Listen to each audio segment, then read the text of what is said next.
How are you, student? I hope, I wish you are very well and you may be a good learner and you are taking more and more interest in learning of English. English is a language which has become a fashion in this world. The British government ruled over India, but the British government gave a very peculiar thing in India. That is English. English is not my language, but is language of British. Today, I am going to also take a class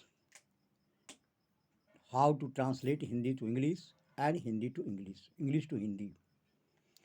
There are so only if you can know more and more English and you can know more and more Hindi, that is not sufficient.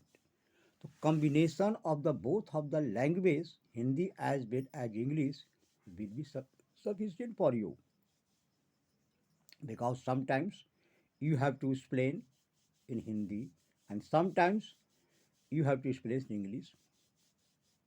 So both of the language you have to also get a good knowledge so that you can explain in both of the languages. Today I am going to teach you according to Hindi sentence पढ़ता है पढ़ता था. As example मुझे रहना पड़ता था, मुझे धूप में खड़ा रहना पड़ता था, मुझे भूखों सोना पड़ता था, मुझे प्रतिदिन सुबह में विद्यालय जाना पड़ता है, उसे प्रतिदिन सुबह में व्यायाम करने जाना पड़ता है. तो इस प्रकार से वाक्यों को किस प्रकार से हम इंग्लिश में ट्रांसलेट करेंगे, बिल्कुल सिंपल वे में. इसमें है कुछ नहीं, थोड़ा सा हल्का सा ध्यान देने वाली बात है. सब्जेक्ट के बाद आपका auxiliary verb have, has, had, उसके बाद आपका इन्फिनिटिव टू लग जाएगा और टू के बाद आपको सिर्फ प्रिंसिपल वर्ब का प्रयोग कर देना है आफ्टर दैट एग्रीमेंट, यानी अदर वर्ड्स, और you can say object. Likewise मुझे धूप में खड़ा रहना पड़ता था. I had to stay in the sun. मुझे सुबह में व्यायाम करना पड़ता है. I have to take exercise in the morning. तो ऐसे वाक्य को बिल्कुल आसान से आप समझ लें कि सबसे पहले स्ट्रक्चर जानकारी कर लें. स्ट्रक्चर में रहेगा subject, subject according to subject, have, has to, had to and then the principal verb. इसमें अगर if the sentences are in simple present tense, अगर प्रेजेंट टेंस का हो तो हैव टू और हैज टू का प्रयोग करना होगा, और यदि आपका सेंटेंस पास्ट में होगा तो उसमें सिर्फ हैड टू का प्रयोग करना होगा. I have to write with a pen. मुझे कलम से लिखना पड़ता है. He has to cook in the morning for all the members of the family. उसे सवेरे में परिवार के सभी सदस्यों के लिए खाना बनाना पड़ता है. तो ऐसे वाक्यों को अंग्रेजी में ट्रांसफॉर्म करना, या अंग्रेजी में अगर दिया हुआ होगा तो ऐसे को आप आराम से एक्सप्लेन कर सकते हैं कि इसका कहने का तात्पर्य ये है.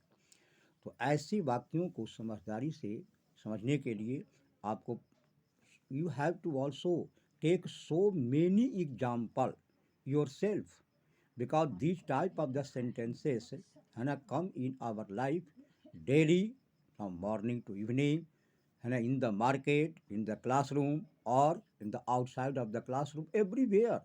So these type of the sentences you can hear from others one, and you can also speak this type of the sentences either Hindi or in English. So then you can also suppose English given, so you can use also this type of the sentences during the written of any type of the article. When you begin to write any type of the article, then you can use this type of the sentences in your article, and your article will be also very good to read also and to explain also. So you have to also learn this one thing. and you can use also the type of the sentences in your life or in your daily routine. तो ये ज़्यादा समझदारी ज़्यादा hard नहीं है, आराम से इसको आप कन्वर्ट कर सकते हैं।